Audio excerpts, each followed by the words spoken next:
So how will we grow some lettuce? Very easy. One of my favorite things to grow inside. I prefer indoor lettuce better than growing it outside. What do you need?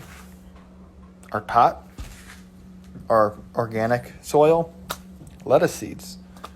I'm using organic Burpee lettuce seeds. Organic means it's going to be GMO free, so we don't need to worry about that. We got our organic dirt and our pot. Let's do it. It's very easy to do.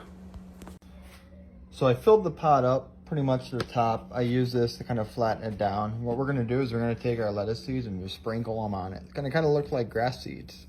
That's okay. We're going to put, just fill it up pretty good. I say that's about good. We're just going to grab some dirt, sprinkle on the top. You're going to make a mess, so be prepared. Deal with it, clean it up later.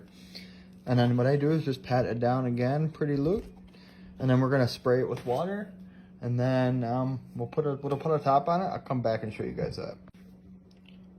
So we sprayed it. We can see water on the top. The dirt's pretty wet. And then what we're going to do is we're going to make an artificial greenhouse. So we're going to get a piece of plastic wrap. Just put it over the top of it. That's basically it. Nothing fancy. It doesn't even have to be saran wrap. If you can fit a Ziploc bag. I tried to fit this bag over it, but I couldn't get it. Just need something to keep the heat in there so the seeds can germinate. I'm going to put these underneath the growing light, just like we're doing everything else right now. Put them right next to the microgreens. Those are doing really good right now.